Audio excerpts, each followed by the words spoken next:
Since times before history, we've been gathering around our fires to tell stories.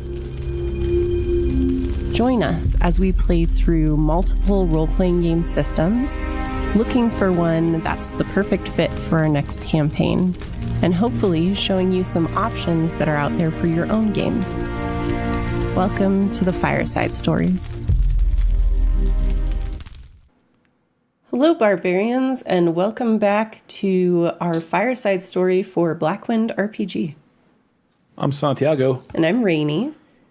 And today we're jumping right back into where we left off with your character being dropped off on a strange world for a rather shady hunt. Just to kind of recap where we were.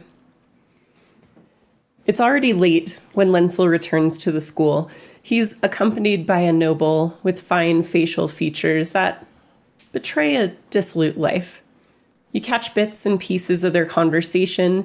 He is apparently Nexel, Lord of Nexilus, one of the many satellites of Ciri Prime. It seems he's organizing a private celebration that Traxu himself will attend, and he plans to prepare a special hunt in his honor.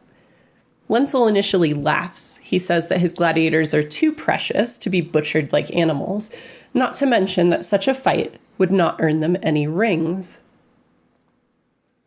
Nexel mutters something. There's a bit of a heated exchange, and then eventually he produces a small satchel from under his robes. It looks heavy, and Lenzel seems paralyzed for a moment before accepting it. The gladiators who won fights against School of the Eagle, namely you, Thonis, Aya, and a small, dark-skinned, nervous-looking man named Conrigan the Scarred, are summarily rounded up.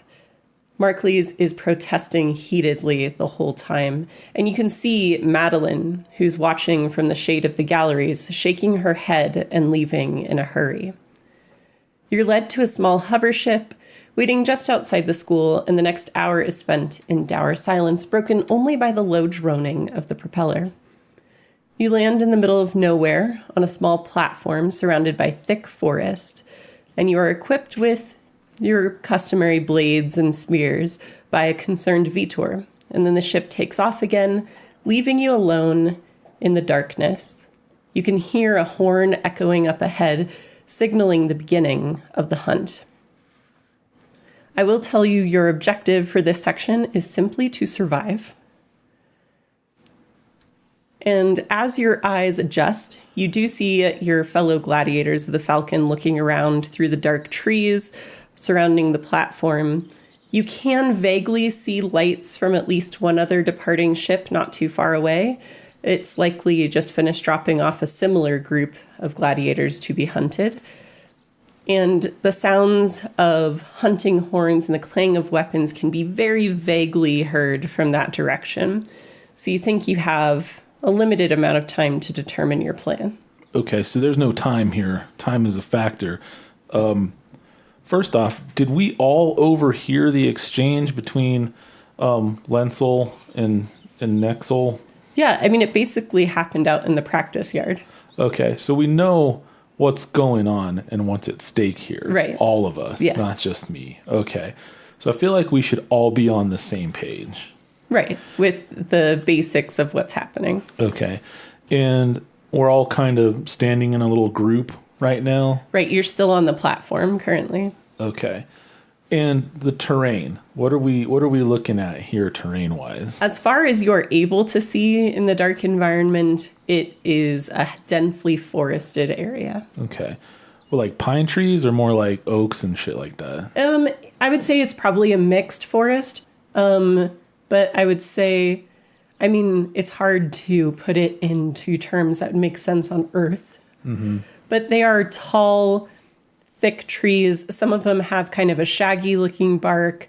Others have like a more smooth-looking surface. And there are variations in the types of leaves that they produce. Okay. Well, this looks pretty familiar to Solto because Kellis is a heavily forested moon, and his cat-like people live up in the trees and run through them, from infancy. So this is very, very much at home for him. So he's starting to see a tactical advantage. Plus, since it's dark and he can see very well in the dark, he's also counting that among his assets. So he's going to have to see what he's working with team-wise. So he knows these three people already, like from being fellow Falcons with them. Right. To a certain extent. I would say you probably haven't interacted with Conrigan as much, but the other two you know pretty well. They're acquainted. Right. At least. Okay. So I'll give him a quick once-over, just visually.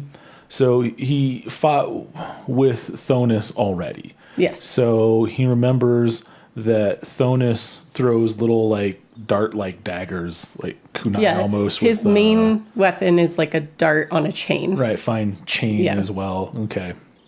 So he has some ranged stuff going on. And you can see him sort of shivering in his desert garb and trying to adjust to the darkness, but he doesn't have the senses you do. Okay. Then the woman, Aya, well, what's her deal? Is she ranged? Is she melee? She is holding a very long spear in each hand. Dual-wielding spears. Okay. And you can see that in the way that she's looking around and the slight reflection that you can see when she turns in your direction, that she may have a little bit easier time traversing the darkness than some of the others. Okay. All right. So Aya is dual-wielding spears, probably has some low-light vision. And Conrigan the Scarred, what's his deal? Yeah, he's a small, dark-skinned man. He looks very nervous, and true to his name, he's covered in scars of various age. He's obviously made it through his gladiatorial matches, but not always as well as would be hoped. And he's holding a short sword in each hand. And looks like he's having a hard time getting his bearings. Okay. Got it. All right. Then we will have... we only have a few minutes to get this coordinated here. So I'll have to see if they'll be interested in listening to my input as far as what we should do. So Solto will look at all of them and try to formulate a plan and tell them what he's thinking. Falcons, time is of the essence. We must be quick. Here's what I propose we do. Aya, are you comfortable with this terrain?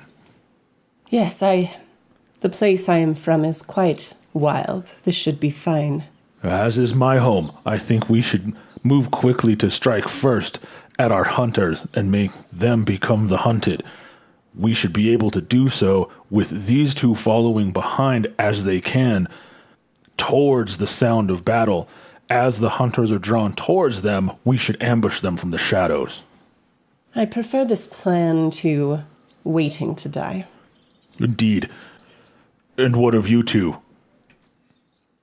He'll say, looking at the other two. Right, who have trouble looking back at you in the darkness. From like 2 feet away even? It's like pitch black? It's that dark? It is very dark. Holy shit. All right. But Thonus, you can tell by the way he tilts his head, he's very able and keen about using his hearing as a way to determine location. And so he kind of cocks his head towards you, and he says, "This terrain is a bit alien to me, but I should be able to move quickly enough." And Conrigan says, I can't believe they just sent us out here to die. I'll do whatever you say if it means there's a chance we might not. Stay low, move quickly, strike ruthlessly. Try to be reasonably sure it's not myself or Aya, though, I mean. And Thonus sort of smiles in the darkness, and he says, "Just like the arena."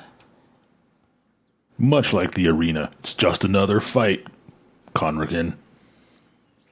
And you can see Conrigan's hand go kind of instinctively to his slave collar, where you note he has 3 rings already. Damn, man, he's getting close, and so he's experienced. He'll be fine. All right.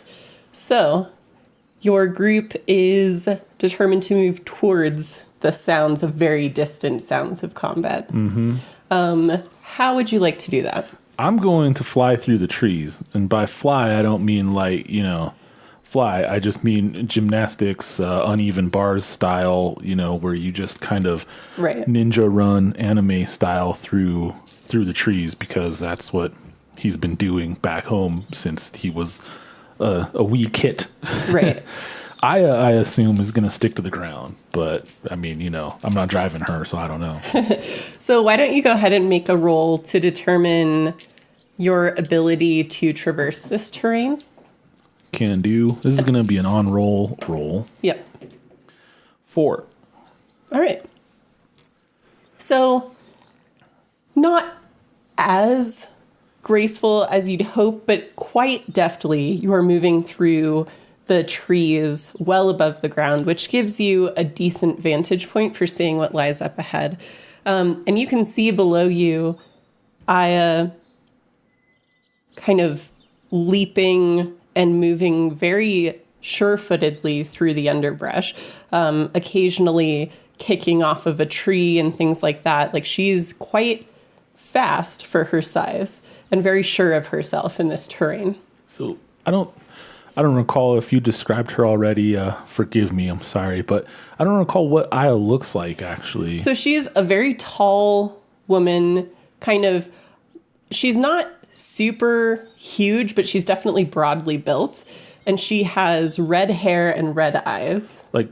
Okay. And her armor is kind of a mismatched set of some modern equipment that she probably picked up in the arena and some hides and furs and stuff like that. It's a very utilitarian mix of what she's been able to put together to fit her style. Okay. So our fellow Falcons don't some of them are jealous of her capped shoulders. Probably. Right on. That's cool. Great. I think she'll be a worthy companion and help out a lot. So I am scanning for targets. I am looking for, anyone that's not one of us 4 is going down. And as quickly as I can manage. But here's my overall strategy here. However the fight has to go with whoever I encounter, first. Mm-hmm. I don't want to kill them, but I definitely want to incapacitate them completely. They are no longer combat effective whatsoever, but they are alive and in a great deal of pain and screaming bloody murder. Sure. So we're talking disembowelment, guts spilled all over the forest floor, hamstring, unable to walk, broken limbs, that sort of thing. You're basically laying there and you're 100% fucked up, but you're not going to die for a long time.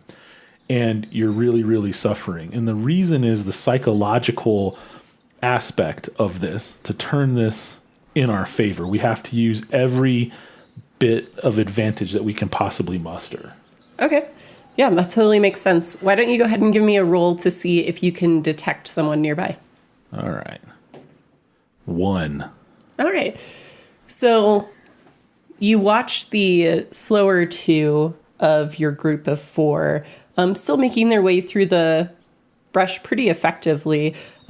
Particularly Thonus, he's able to move almost spider monkey through the lower branches, and he's listening for where Aya is and moving quite well. Conrigan is running to keep up, occasionally tripping since he can't really see where he's going, but he's not far behind. And as you're kind of keeping an eye and an ear out for where everyone is, you hear the telltale sounds of snapping twigs in the underbrush. And up ahead, as you kind of zero in your vision, you see a single Praetorian soldier armed with a spear probably moving ahead of the rest of the hunters to look for easy prey while they're engaged with the battle behind him. Okay. And he doesn't exhibit any light source, or does he? What's his light situation? So you can see that he has the standard, what you would consider standard Praetorian armor, because you're relatively familiar with it, having engaged in skirmishes with them a few times, which is kind of a very lightweight looking modern combat armor. And he also has a sort of this headgear on, which you think may give him some ability to see in the darkness, but he's not carrying a light source of any kind. Okay, cool. That's the distinction I wanted to make. Does he have night vision of some kind, either technological or biological, or does he have a flashlight, lantern, torch, drone, like spotlighting, whatever? And it appears that it's the former. Okay, perfect. Next, in conning this dude, and that's... Let me go ahead and put on my mansplain pants. Right. When you con something, Sweet Rainy, it's from video games back in the day when you would consider an enemy monster or similar to ascertain its challenge rating. Yeah, I'm surprised you didn't know that. So, podcast listeners, I know you can't tell from my voice, but my face is full of murder. As it should be, because that would be some bullshit. I feel like... you probably told me about conning back in the day. So yeah, because you didn't play a lot of like EverQuest and things like that. Yeah, no. My first MMO was City of Heroes. So very Fisher Price, my first MMO. So that's we're going for irony and sarcasm here, guys. I'm not actually that guy. It's trying to lampoon a buffoon like that. All right, so you're trying to con him, so what are you trying to get out of it? I'm trying to determine, is this a minion, for lack of a better term, or is this a beefier guy that I'm going to have to engage with? Can I blick this dude in one hit, or am I going to have to go toe-to-toe with him for a little while before I, of course, inevitably win? Because... So, you know from your experience with these soldiers that it can vary. The Imperial Guard are often conscripted from various populations of the worlds that are controlled by the Emperor. And sometimes they are completely green, and other times they are effective soldiers. It can go either way. But what is working to your advantage right now is this one seems stupid enough to have separated from his group. And there are 4 of you and 1 of him. I see. All right. So he might be... My hope is that he's focused on Thonus to a lesser degree, and more so Conragan, as he kind of fumbles through the underbrush. And that way I can ambush him more effectively. So are you going to wait for him to see the others, or? No, absolutely not. I'm just saying if they're close enough, then great. If not, you know, I'm attacking as soon as possible. Yeah, I just wanted to gather information. Your roll to spot him was high enough that you've spotted him when he's still a bit out from your group. Okay, cool. I'll go ahead and engage first then. Okay. Do your thing. All right. So...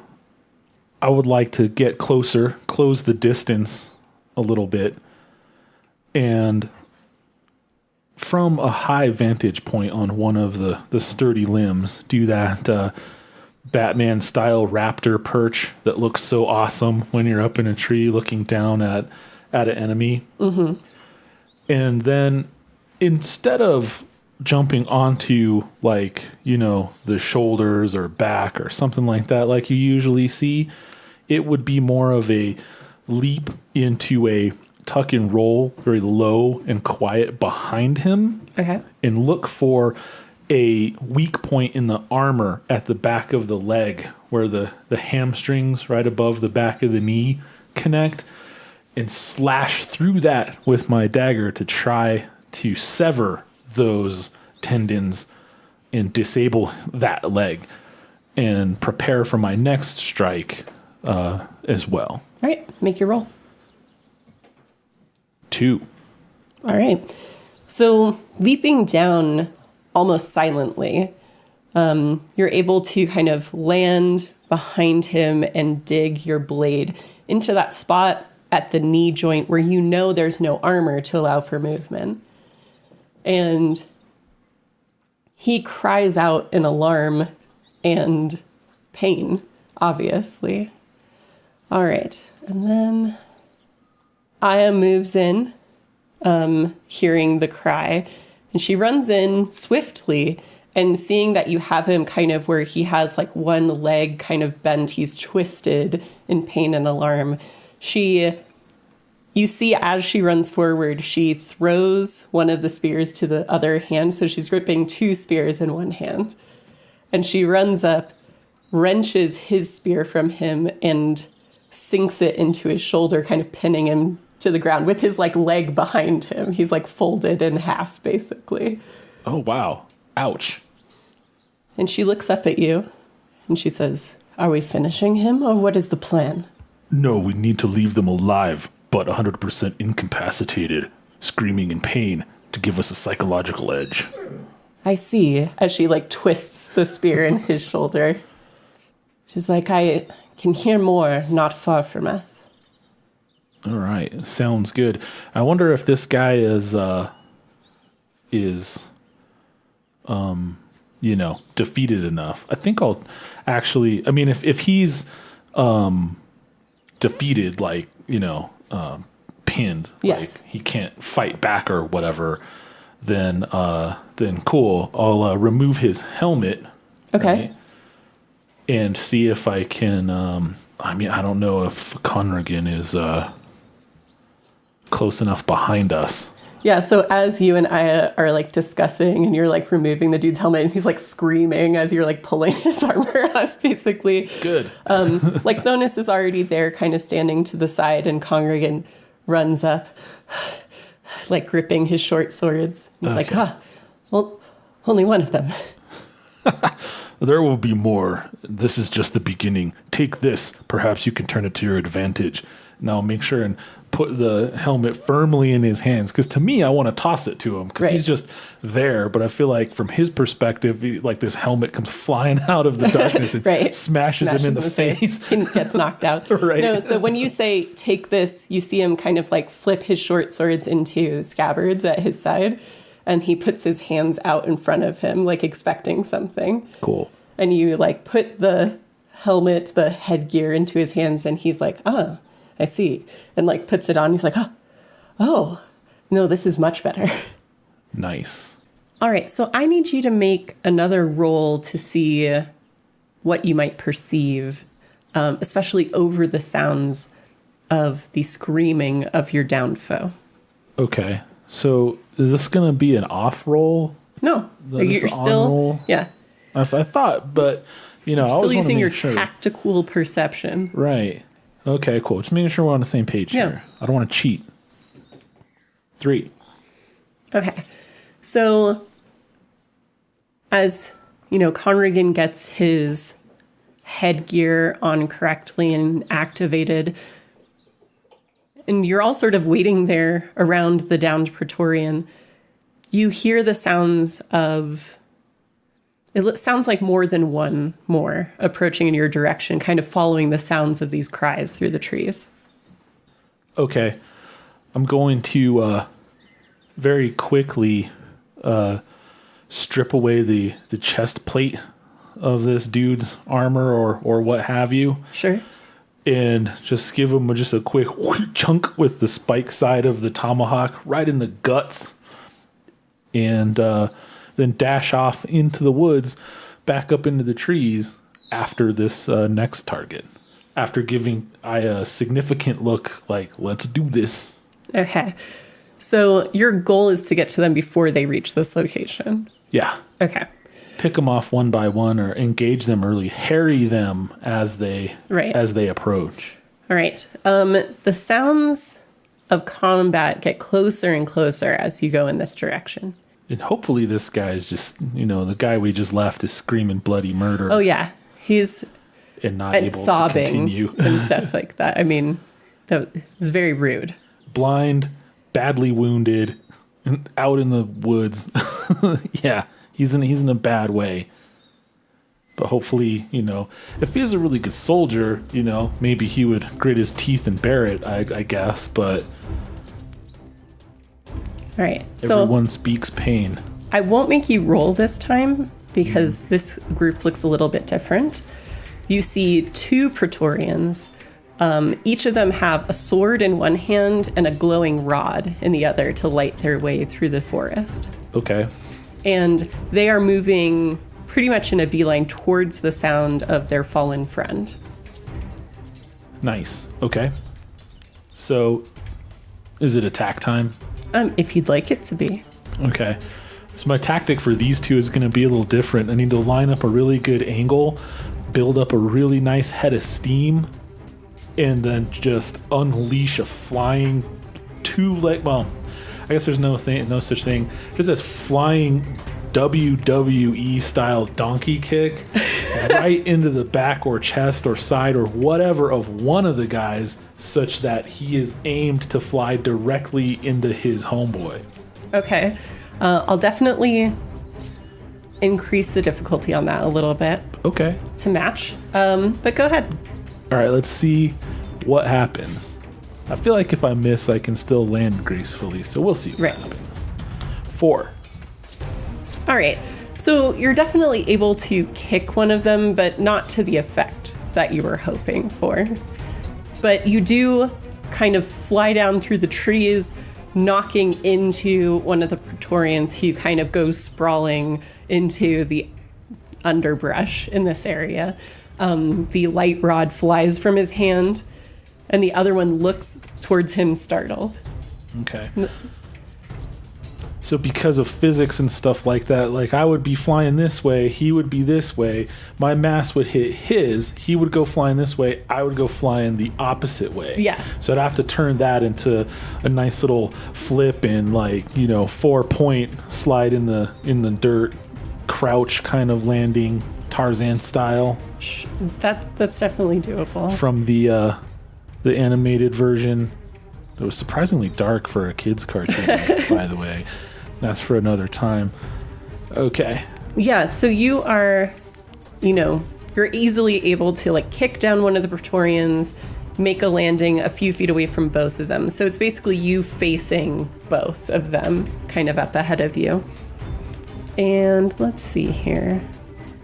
You see Thonis appear through the trees and try to fling out his dart, but it seems to be just as you've knocked over that first Praetorian, so it flies over him in the position where he was originally standing. I hate when that happens. And the chain gets yanked back as he prepares for his next strike. Okay.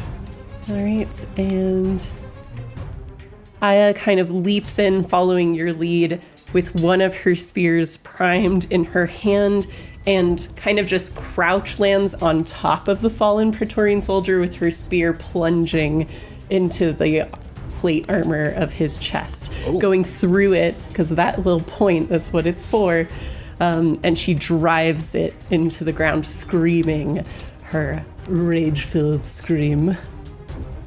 Nice. Like her. All right. Let's see what Praetorians can do. So one of them is down.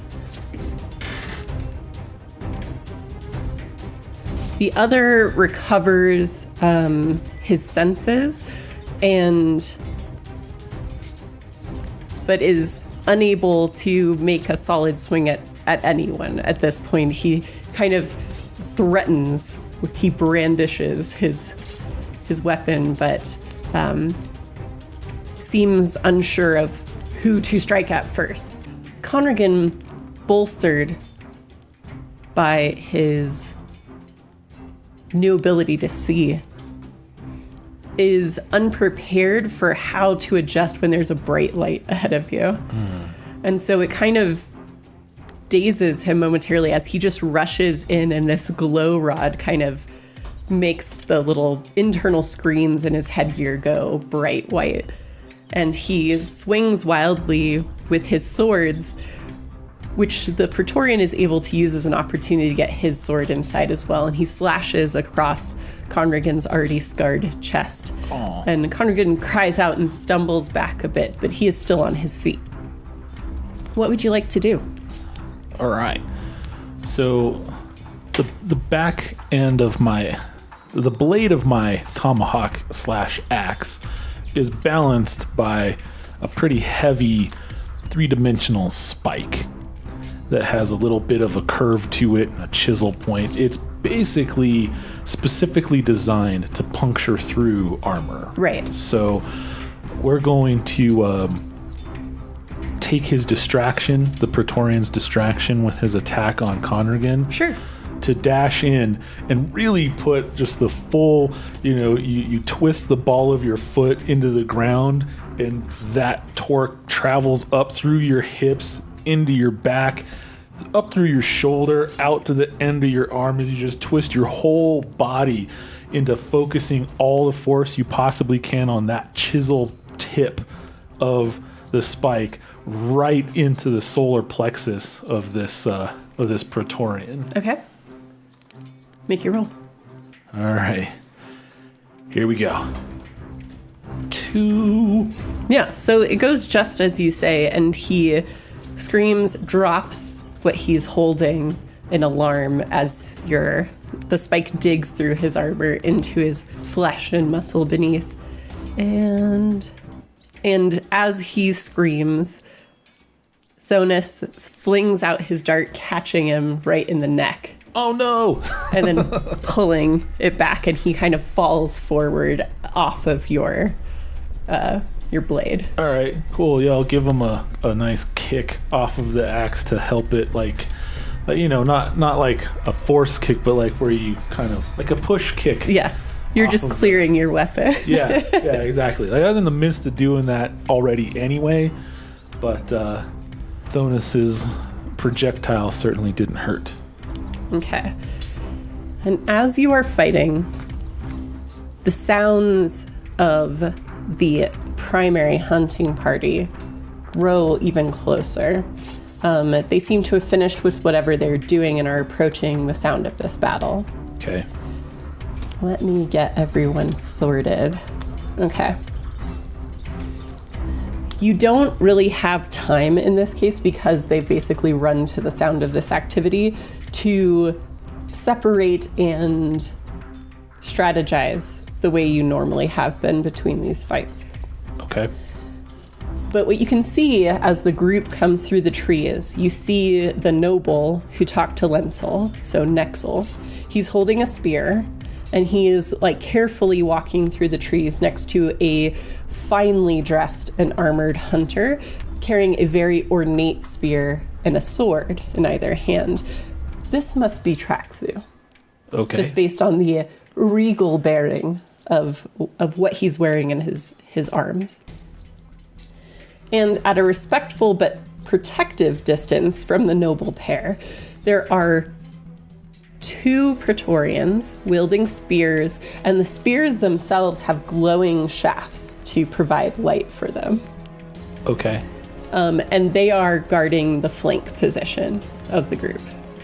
So there are 4 of them total. And I will tell you, just based on, so this is kind of where the points system sort of comes into play. And I know we're not doing that too much, so I've been tracking how this combat is going. Uh-huh.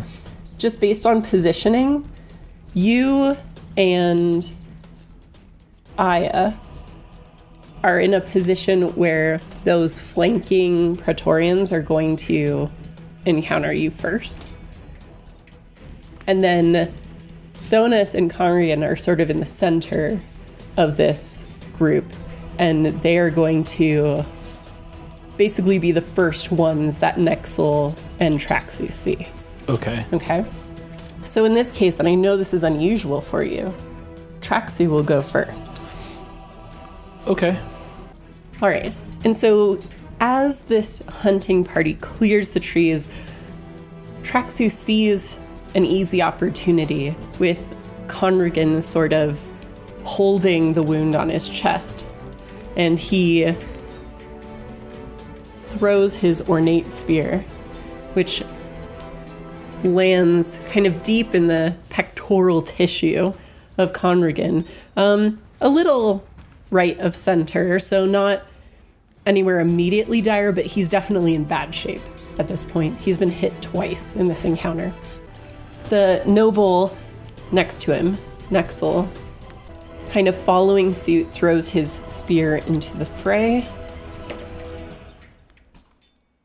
And it flies towards Thonis, who tries to dodge out of the way, but the blade point of the spear kind of slices into his arm. So a minor wound, but he is bleeding.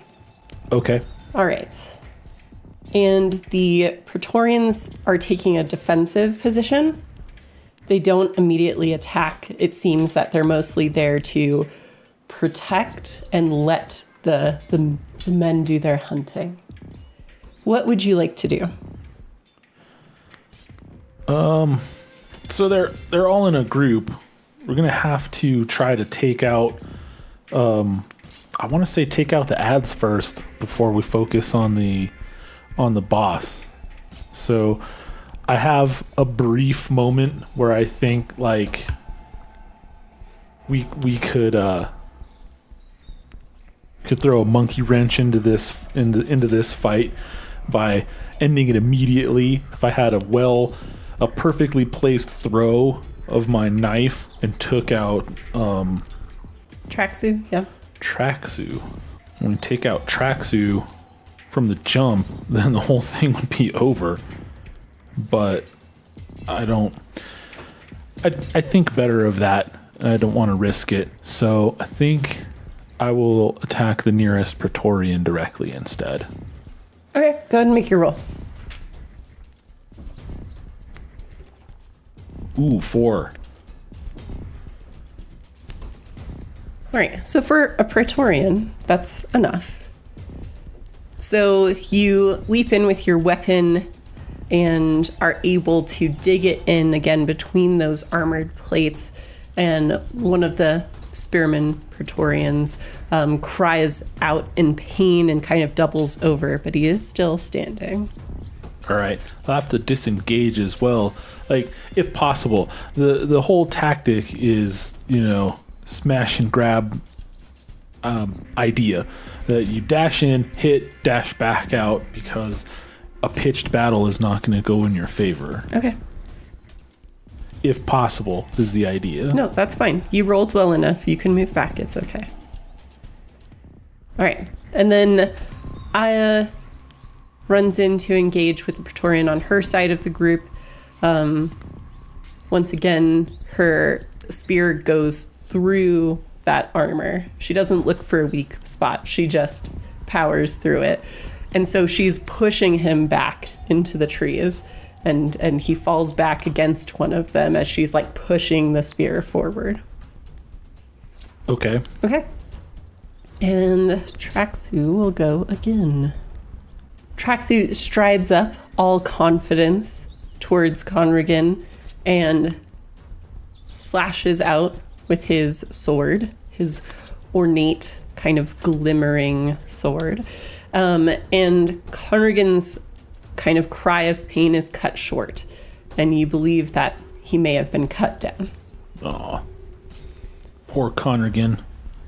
All right, and Nexel, having thrown his spear, moves forward to try to retrieve it so he can continue to engage Thonis. But as he does that, Thonis is able to take out one of his handheld knives and do a couple quick slashes across the noble's relatively unguarded flesh.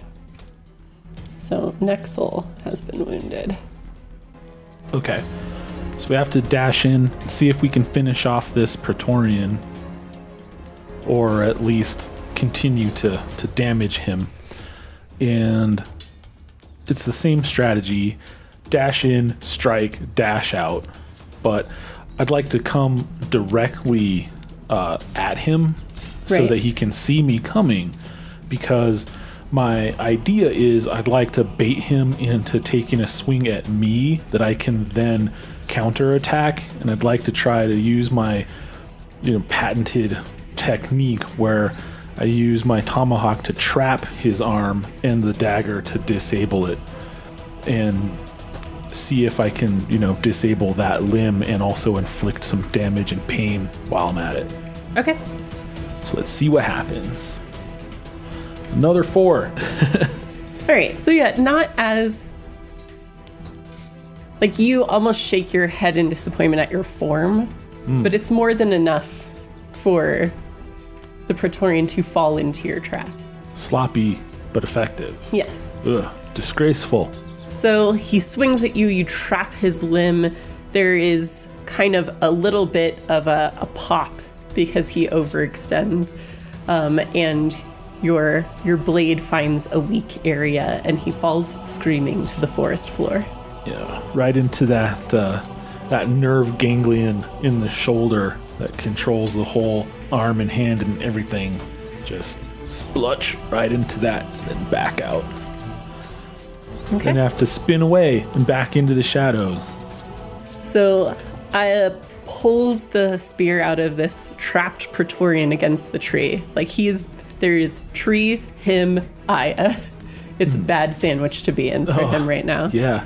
And she pulls it out and she just shoves it into his face. Like, she just spears him through the head, basically. All right. And then pulls her spear free and spins to face these nobles behind her. Okay. Okay. So Praetorians are down. All right.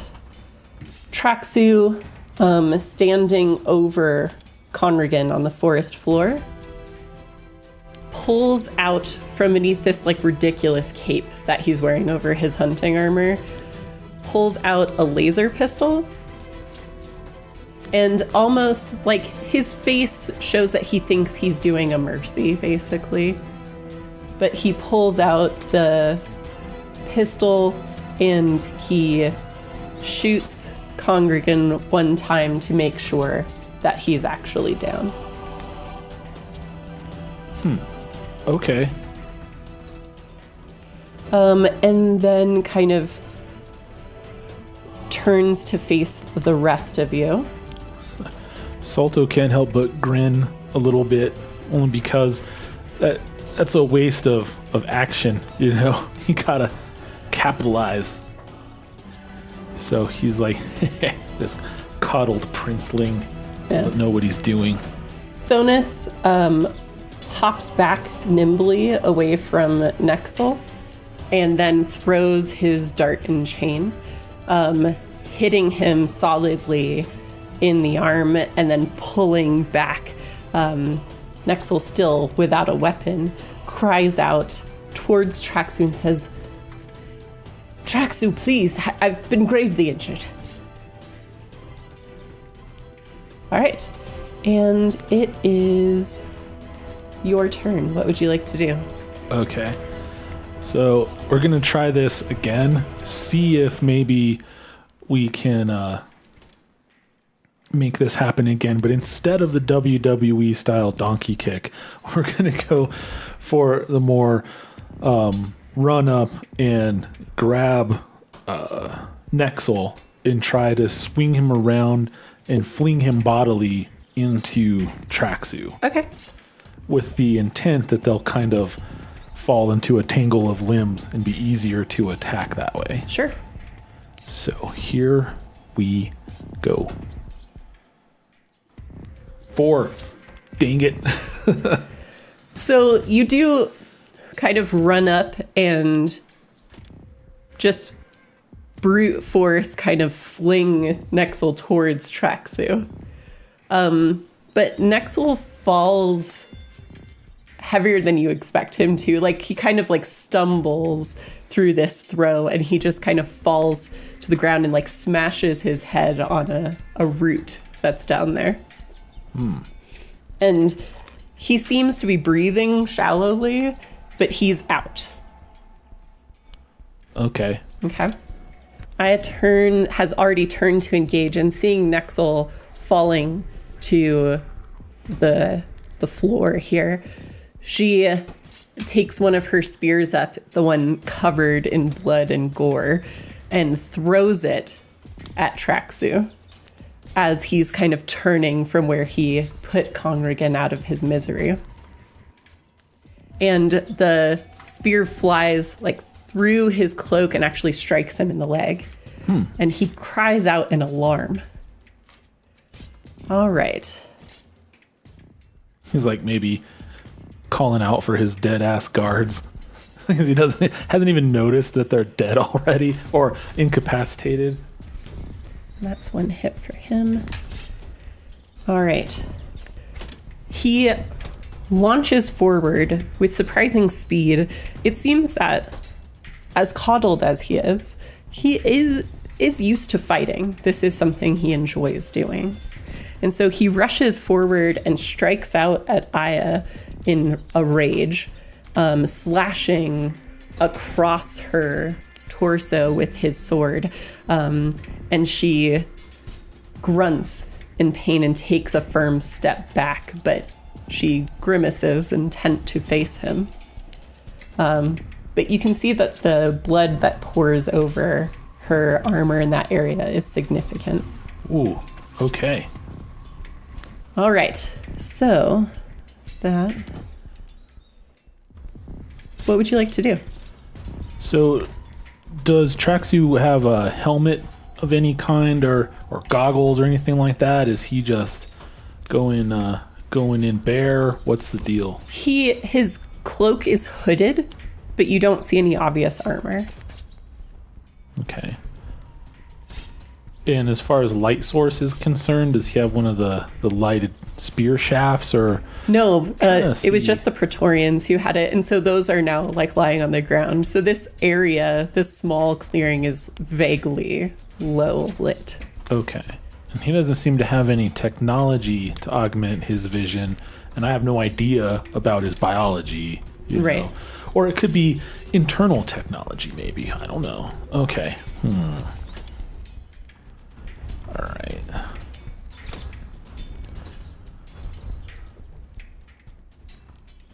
So he ran up and slashed at Aya. Right. Okay. So I'm going to run up and attack his attacking arm as it's outstretched because he's, slashing at her. Sure. Gonna see if I can, again, go for, a nice double trap slash chop kind of action. Sure. On his outstretched limb. 3. All right.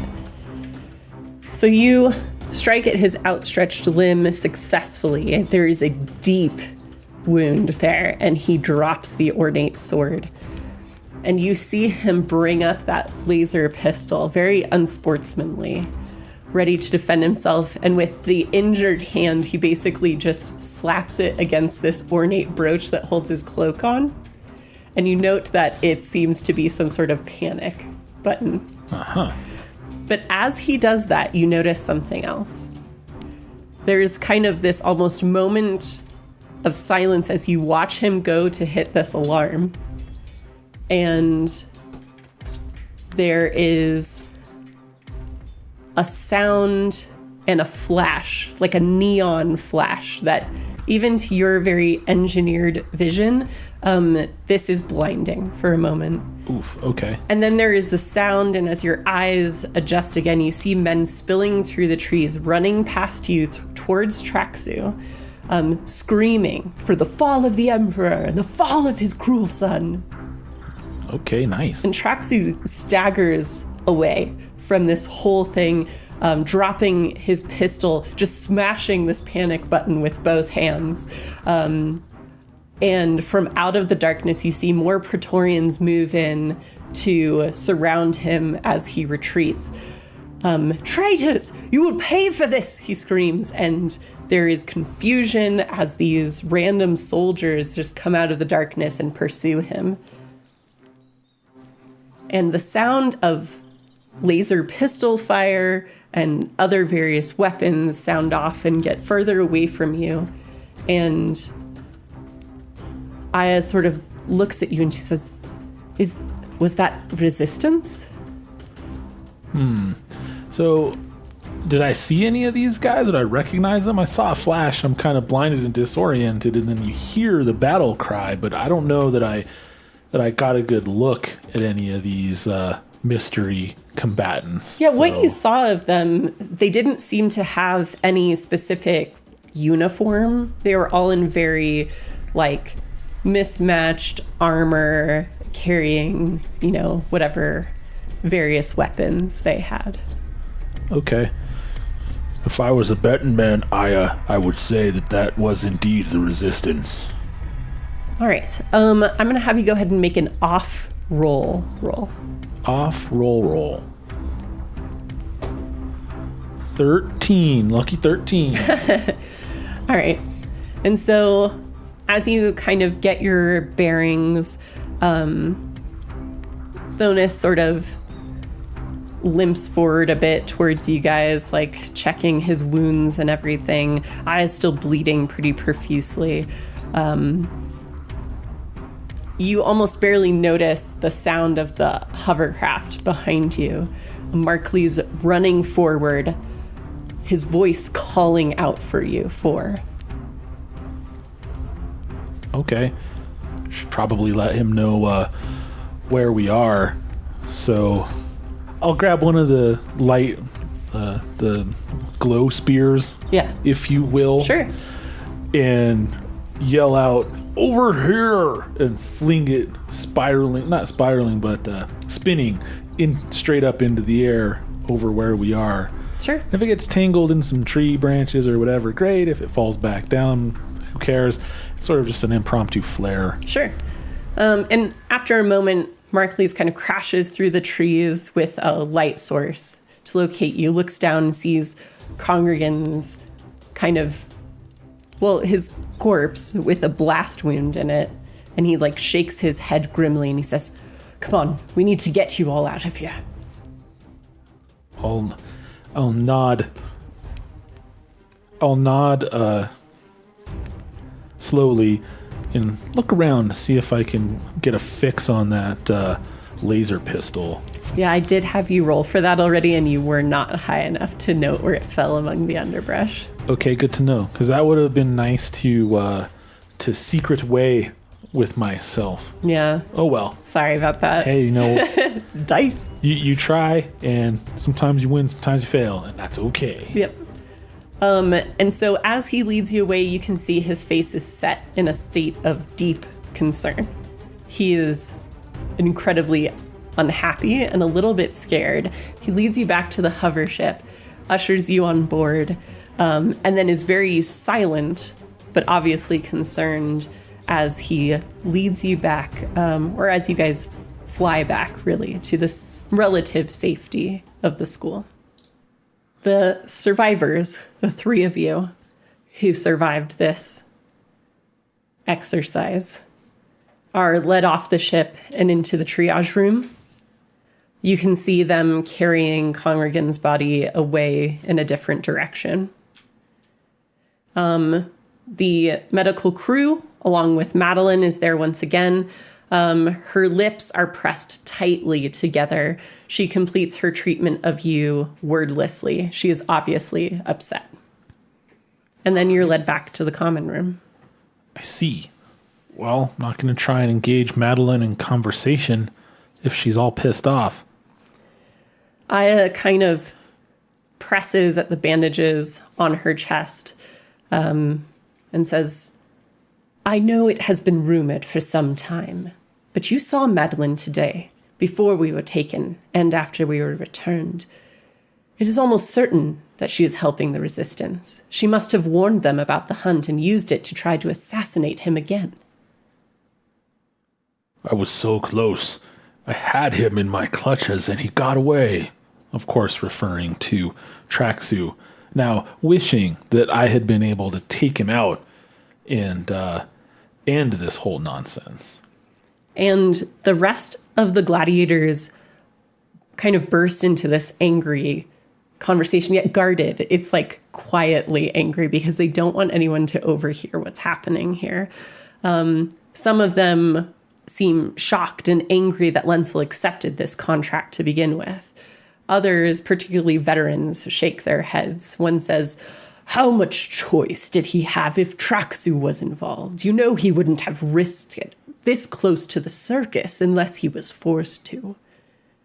One of the others that was not picked for the hunt says, I heard that he went and appealed to Turg himself to prove his innocence and that of his gladiators, to prevent retaliation. He did everything he could to make sure there would be no aftermath for us. He risked his own neck.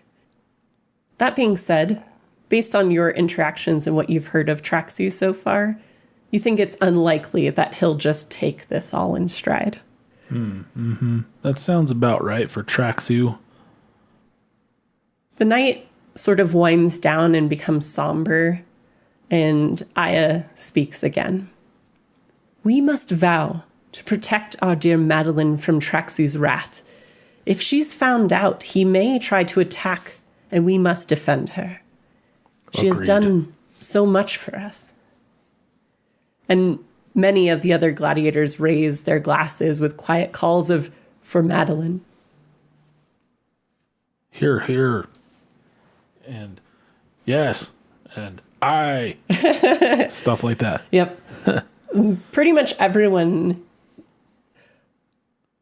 just loves her for how much she seems to care about you guys. And you are no different. You know, you have grown to appreciate her and her time with you. And like I said, it's kind of a somber sort of melancholy that fills the room. Some of them begin talking again about this circus that was mentioned before. But it seems to be kind of getting to that point where you can tell people are going to start retiring to their bunks. Okay. Well, I guess it's time to turn in then. All right. That's where we will stop this one. What is this circus? How will you pull together enough fighters to deal with it, with some losses that happen both on Nexilus with the loss of Conrigan and apparently losses that happened during the day in the arena as well while you were gone. Will more gladiators be pulled in from the training grounds? We shall see next time when, hint, hint, we add another gladiator to the group and get to see a little bit about how these point system works throughout the scenes. Exploring the points, adding on more people. It just keeps getting better here at Just Barbarian Things. All right. So until next time, everyone, spend your rage wisely.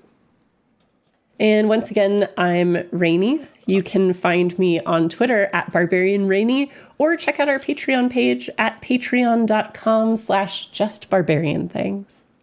I'm Santiago at Rangugiri. If you want to give me a shout on Twitter, you can also check out my YouTube videos at youtube.com/Rangu.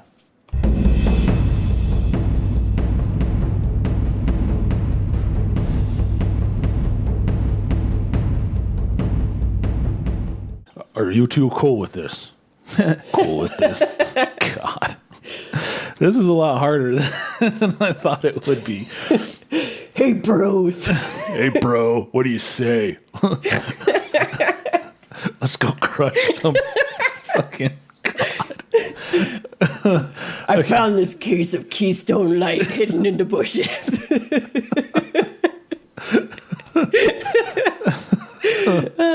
Oh, God. It's Super Bowl Sunday. Dude, it is. I mean, that must be what it is. Your internal bro clock is like, your alarm's going off. Bro. Okay. All right, let's try again. That's okay. That's all for the bloops. Oh, yeah, of Yeah, course. it's fine. Sorry, I have the wrong drink for podcasting. Oh, coffee? Yeah. Yeah. Well, I didn't get to finish it as well. Do you want to pause and get a different drink? No, because I still haven't finished my coffee. All right. Sorry.